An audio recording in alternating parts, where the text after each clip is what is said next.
Hello guys, welcome to our new vlog. तो आज हम कुछ नया लेकर आए हैं आप लोगों के लिए और हमारे प्यारे बच्चों के लिए। तो आप प्यारे बच्चों बड़े ही ध्यान से देखना। कुछ स्पेलिंग्स हैं, कुछ चीज़ें हैं जो आप अच्छे से एक नई ट्रिक के साथ लर्न कर सकते हैं। तो इन कुछ एक मीनिंग्स को हम जानने के लिए कुछ एक ट्रिक्स हम लगाएंगे, तो आपको उसे बड़े ही ध्यान से देखना है।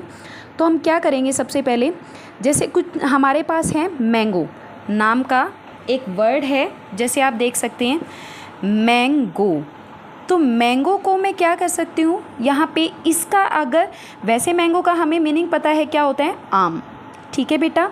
लेकिन अब हम क्या कर सकते हैं कि यहाँ पे जो मैंगो है, मैंगो का MAN अगर मैं निकाल दूँ तो उसका एक और नाम जो है वो बन जाता है, यानी कि उसका एक और मीनिंग जो बन जाता है उसको बोलते हैं आदमी, ठीक है।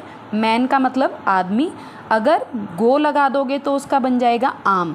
लेकिन मैंगो में से सिर्फ पीछे वाला अगर गो हम लगाएं, गो अगर हम उसकी बात करें तो उसका मतलब होता है जाना। तो कहने का मतलब है कि सिर्फ अगर आप एक अक्षर की ही स्पेलिंग, एक ही वर्ड की अगर स्पेलिंग लर्न करते हैं तो उससे आपको तीन और जो हैं अक्षर, तीन और जो वर्ड्स हैं उनका मीनिंग भी पता लग जाएगा। उसके बाद आता है सिंपली, गो का मतलब क्या हो गया बेटा, जाना। गो का मतलब जाना। उसके बाद आ जाता है हमारे पास में पीनट। आपको लर्न करना है सबसे पहले पीनट। पीनट का मतलब होता है मूंगफली। क्या होता है बेटा, मूंगफली। अब मूंगफली का स्टार्टिंग का अगर मैं ये वाला अक्षर देखूँ, ये वाला मीनिंग देखूँ, ये वाला वर्ड देखूँ तो PEA मतलब क्या होता है, यानी कि पी जिसको बोलते हैं मटर, जिसको क्या बोलते हैं, मटर। लेकिन अगर मैं इसके पीछे वाले तीन अक्षरों को लूँ तो वो एक नया मीनिंग बनाता है जिसको बोला जाता है सुपारी या फिर अखरोट। तो पीनट की आपको स्पेलिंग याद हो जाएगी, तो उससे आपको दो अलग और शब्दों की भी, दो अलग वर्ड्स की भी स्पेलिंग लर्न हो जाएगी। उसके बाद आता है हमारे पास में बटरफ्लाई। बटरफ्लाई का मतलब होता है तितली। क्या होता है, तितली। तितली का अगर स्टार्टिंग का अक्षर देखूं तो उसका मतलब होता है यानी कि बटर, और बटर का मतलब होता है हम जो खाते हैं मक्खन। सभी को ही पता है कि बटर का मतलब क्या होता है, मक्खन। लेकिन जो लास्ट वाला जो अक्षर है, लास्ट वाले जो वर्ड्स हैं, अगर हम उसी को ही तोड़ के देखें तो उसका मतलब फ्लाई। फ्लाई का मतलब क्या होता है, उड़ना। फ्लाई का मतलब उड़ना, ठीक है।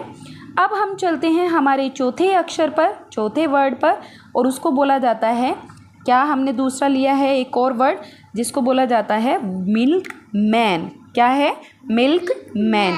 मिल्क मैन का मीनिंग होता है दूधिया, यानी कि जो हमारे घरों में दूध देने के लिए आता है। बच्चों आपको तो पता ही है, तो उसको बोलते हैं दूधिया या दूध देने वाला, ठीक है। लेकिन अगर मैं उसके स्टार्टिंग के कुछ अक्षर को लूँ तो मेरे पास एक नया वर्ड बनता है जिसको बोला जाता है मिल्क, जिसको क्या बोला जाता है, मिल्क। और मिल्क का मतलब क्या होता है, दूध। मिल्क का मतलब दूध, ओके। लेकिन अगर मैं लास्ट का अक्षर लूँ तो दोबारा से, जैसे कि आप सभी बच्चों को पता है कि ऊपर जो दोबारा से अक्षर जो लिया है मैंने, वो उसका मतलब है मैन, और मैन का मतलब क्या होता है, आदमी। मैन का मतलब आदमी। तो आशा करती हूँ बच्चों आपको कुछ नया सीखने को आज मिला होगा। तो मिलते हैं कल एक और नई वीडियो के साथ में। तब तक के लिए आप इन अक्षरों की प्रैक्टिस करते रहिए और इनकी जो स्पेलिंग्स हैं उनको लर्न करते रहिए। तो मिलते हैं नई एक जानकारी के साथ, कल से फिर हाजिर होंगे। तब तक के लिए टेक केयर।